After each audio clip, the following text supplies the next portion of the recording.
हमारे गांव में एक मूर्ति लगी, पार्क बना, उसमें बुजुर्ग लोग बैठते हैं, लेकिन स्मार्ट गांव में मैंने किसी को बैठते हुए नहीं देखा। वहाँ उड़ते हैं और वो हवा में उड़ते हैं। हवा में उड़ते हैं, अच्छा, हवा में उड़ते हैं। कागजों पे सब काम हुआ, लेकिन धरातल पे हवा में उड़ते हैं। हवा में जो उड़ेगा तो उसका तो जड़ से तो कोई लेना देना है ही नहीं। ये तो कोई भी समझने वाला समझ जाएगा। किसानों की समस्या हो, हमारे फौज की भी समस्या हो, हमारे जो फौजी हैं यहाँ दर दर मारे हुए घूम रहे हैं, उनको कोई पूछने वाला नहीं है। उनको हो ये रहा है कि उनकी ज़मीन ली जा रही है, लेकिन उनको 5 लाख रुपया जो अथॉरिटी देने वाली थी सभी को, उनको नहीं मिल रहा है, क्योंकि वो पेंशन मिल रहा है। अभी सभी लोग बोलते हैं कोरोना में सरकार ने बहुत काम करा, बहुत काम करा। 1,76,000 करोड़ के आसपास इन्होंने टोटल खर्चा किया, जिसमें से शायद 86,000 करोड़ हमारे एक्समैनों का डीए काट दिया। तो आप ये सब हवा में हो रहा है। विकास जो बड़ा हो रहा है वो कहाँ हो रहा है अभी तक कभी नजर आए तो मेरे को भी जरूर देखना चाहूँगा मैं भी, लेकिन वो मुझे नजर का विकास कल से आप देख रहे होंगे गौतम बुद्ध नगर में, चल तो 10 दिन से रहा है, लेकिन जो मेन विकास है वो कल शुरू हुआ है। गुर्जर और ठाकुर पहले हिंदू मुसलमान को लड़ाते थे और अब आके गुर्जर और ठाकुर को लड़ा दिया उन्होंने। वो कैसे, वो भी समझाइए। जो राजा मीर भोज जी की मूर्ति का 4 बार अनावरण हो चुका है, किसी संस्था ने बनाया, तुम्हारा कोई लेना देना नहीं था, तुम्हें क्या जरूरत थी कि उसमें ठाकुर और गुर्जर धसाने की? वो चल रहा था ना। तो इनका जो मैटर है सीधा हिंदू मुसलमान पाकिस्तान हिंदुस्तान, इनका मैटर सारा यही है। अब पहले जाट खालिस्तान, फिर सरदार पाकिस्तान, तो इनका तो मैटर ही एक ही है कि इनका जो सारा मैटर है वो क्या है कि अब हो गया गुर्जर और ठाकुर।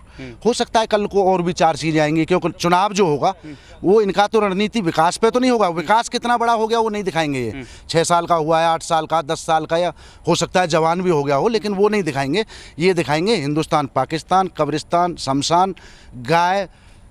अब क्या का जो शासन था, मैं एक दिन हैदराबाद में ड्यूटी पे था, तो यही मीडिया जो आज कुछ मीडिया आप नाम समझते हैं दुनिया क्या क्या कह रही है, लेकिन मैं नहीं कहूँगा क्योंकि आप शब्द कहना मैं फौजी हूँ। अच्छा, मतलब मायावती जी, बहन जी मायावती जी, जब टीवी पे मैं देख रहा था कि एक तरफ नायक फिल्म चल रही थी अनिल कपूर वाली, और एक तरफ बहन जी चल रही थी कि जो भी प्रशासनिक अधिकारी उस चीज़ को नहीं कर रहा था तो सस्पेंड कर रही थी, एक दबाव दे रही थी कि काम होना चाहिए।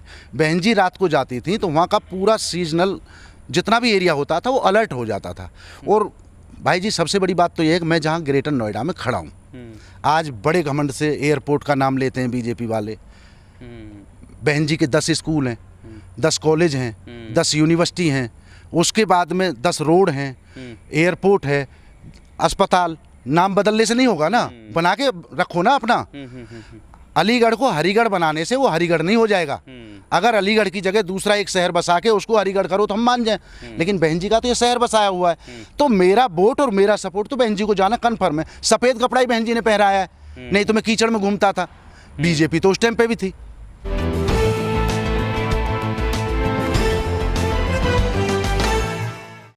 नमस्कार, मैं तेजिंदर और आप देख रहे हैं नेशन टाइम।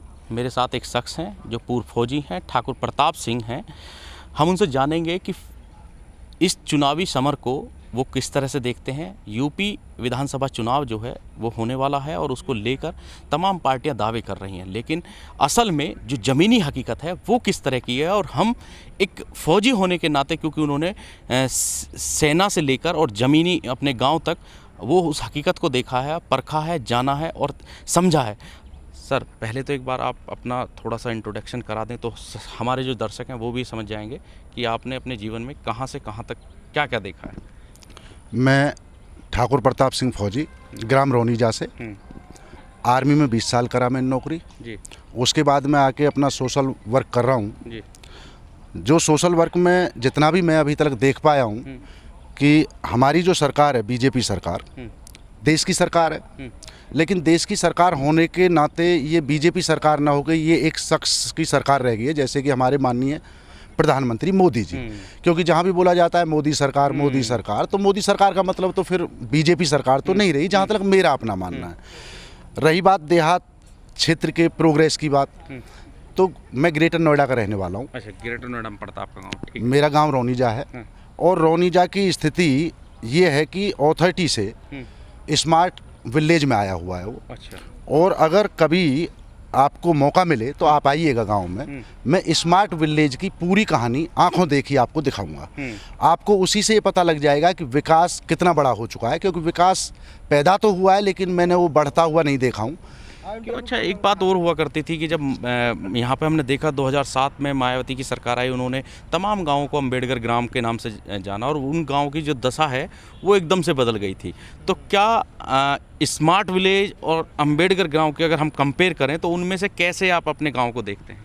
ऐसा ये जो स्मार्ट विलेज चल रहा है ये एक मनुशास्त्र के प्रावधान पर चला हुआ है, और जो अंबेडकर, ये तो स्मार्ट गांव तो बीजेपी ने बनाए हैं ना, ये मनुशास्त्र पे चला हुआ है, और जो अंबेडकर वादी सोच है, जो अनुशासनवादी सोच है, या जो संविधानवादी सोच है, उस पे अंबेडकर गांव, गरीब का गांव, उसमें प्रोग्रेस थी, उनके बैठने के लिए जगह बनाई जा रही थी। लेकिन स्मार्ट गांव का मतलब ये है कि बीजेपी को सब स्मार्ट नज़र आता है।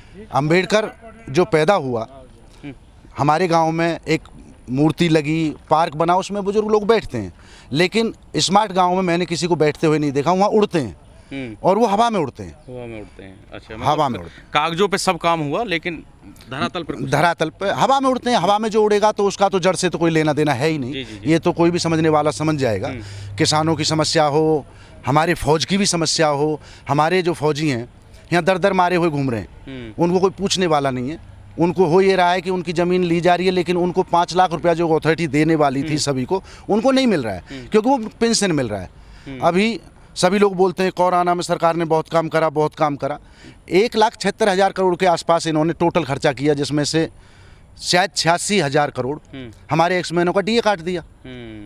तो आप ये सब हवा में हो रहा है। विकास जो बड़ा हो रहा है वो कहाँ हो रहा है अभी तक कभी नज़र आए तो मेरे को भी ज़रूर देखना चाहूँगा मैं भी, लेकिन वो मुझे नज़र नहीं आया अभी, क्योंकि बीजेपी सरकार का जो विकास है, दावे तो काफ़ी किए जा रहे हैं कि भाई विकास के दावे को लेकर तो तमाम सरकार जो है एजेंडा चला रही है, मीडिया में इसका जोर शोर से प्रचार किया जा रहा है, तो फिर कहाँ अटक गया विकास? भक्ति करना अलग चीज़ है और पॉलिटिक्स करना अलग चीज़ है।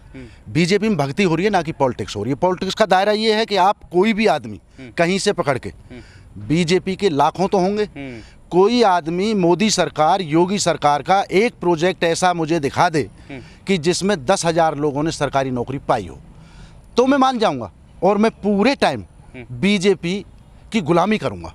10,000 लोग मात्र। मुझे लगता है आप मोदी जी से काफ़ी जो है आहत हैं, लेकिन योगी जी से तो ठीक ठाक है। योगी जी ने तो काफ़ी विकास किया है, उन्हें तो माना जाता है हिंदू के एजेंडे पर जो है योगी जी नज़र आते हैं, और अब तो रिप्लेस कर रहे हैं कि यूपी का चुनाव भी योगी जी के चेहरे पे लड़ा जाएगा। हाँ, योगी जी का विकास कल से आप देख रहे होंगे गौतम बुद्ध नगर में। चल तो 10 दिन से रहा है, लेकिन जो मेन विकास है वो कल शुरू हुआ है। गुर्जर और ठाकुर, पहले हिंदू मुसलमान को लड़ाते थे और अब आके गुर्जर और ठाकुर को लड़ा दिया उन्होंने। वो कैसे, वो भी समझाइए। जो राजा मीर भोज जी की मूर्ति का 4 बार अनावरण हो चुका है, किसी संस्था ने बनाया, तुम्हारा कोई लेना देना नहीं था, तुम्हें क्या जरूरत थी कि उसमें ठाकुर और गुर्जर धसाने की? वो चल रहा था ना। तो इनका जो मैटर है सीधा हिंदू मुसलमान पाकिस्तान हिंदुस्तान, इनका मैटर सारा यही है। अब पहले जाट खालिस्तान, फिर सरदार पाकिस्तान, तो इनका तो मैटर ही एक ही है कि इनका जो सारा मैटर है वो क्या है कि अब हो गया गुर्जर और ठाकुर। हो सकता है कल को और भी 4 चीज़ें आएंगी, क्योंकि चुनाव जो होगा वो इनका तो रणनीति विकास पे तो नहीं होगा। विकास कितना बड़ा हो गया वो नहीं दिखाएंगे। ये 6 साल का हुआ है, 8 साल का, 10 साल का, या हो सकता है जवान भी हो गया हो, लेकिन वो नहीं दिखाएंगे। ये दिखाएंगे हिंदुस्तान पाकिस्तान, कब्रिस्तान, शमशान, गाय। अब क्या कहूँ। अच्छा, आपको क्या लगता है कि अब जो ये जो आप बता रहे हैं ठाकुर और गुर्जर करा दिया इन्होंने, तो इनको वोट किसका चाहिए? ठाकुर का चाहिए, गुर्जर का चाहिए? इनको किसी का नहीं चाहिए। इनको क्या चाहिए? इनको चाहिए कि हिंदू मुसलमान हो जाएगा तो 85% हिंदू में गिनती करते हैं ये लोग, जो कि इनको परिभाषा पता नहीं है। जो भगत हैं वो जाटव को हिंदू नहीं मानते, या फिर यादव को हिंदू नहीं मानते। तुम जब सबको अलग अलग करके स्वर्ण में 3 को रख देते हो, उनको हिंदू मानते हो, उसके बाद में जो बाकी 36 बिरादरी है उसको आप हिंदू नहीं मानते, या तो ये चीज़ हो सकती है। और हिंदू का मायना तो हिंदू है।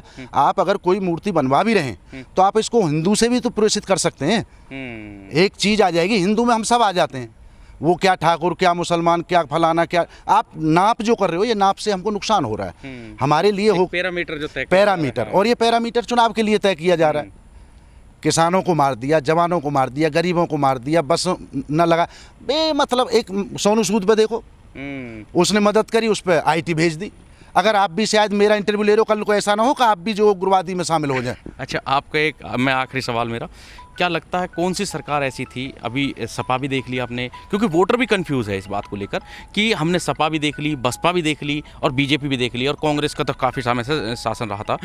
तो अब इनमें से आपको क्या लगता है कि आपने तो काफ़ी दौर की सरकारें देखी हैं, तो आपको क्या लगता है कौन सी सरकार वाकई में ही आगामी उत्तर प्रदेश विधानसभा जो चुनाव होंगे उनमें आनी चाहिए और वो वाकई जनहित की सरकार है? कोई तो ऐसा एक्चुअली बहन जी का जो शासन था, मैं एक दिन हैदराबाद में ड्यूटी पे था, तो यही मीडिया जो आज कुछ मीडिया आप नाम समझते हैं कि दुनिया क्या क्या कह रही है, लेकिन मैं नहीं कहूँगा क्योंकि आप शब्द कहना मैं फौजी हूँ। अच्छा, मतलब मायावती जी, बहन जी मायावती जी जब टीवी पे मैं देख रहा था कि एक तरफ नायक फिल्म चल रही थी अनिल कपूर वाली, और एक तरफ बहन जी चल रही थी कि जो भी प्रशासनिक अधिकारी उस चीज़ को नहीं कर रहा था तो सस्पेंड कर रही थी, एक दबाव दे रही थी कि काम होना चाहिए। बहन जी रात को जाती थी तो वहाँ का पूरा सीजनल जितना भी एरिया होता था वो अलर्ट हो जाता था। और भाई जी सबसे बड़ी बात तो ये है कि मैं जहाँ ग्रेटर नोएडा में खड़ा हूँ, आज बड़े घमंड से एयरपोर्ट का नाम लेते हैं बीजेपी वाले। बहन जी के 10 स्कूल हैं, 10 कॉलेज हैं, 10 यूनिवर्सिटी हैं, उसके बाद में 10 रोड हैं, एयरपोर्ट है, अस्पताल। नाम बदलने से नहीं होगा ना, बना के रखो ना अपना।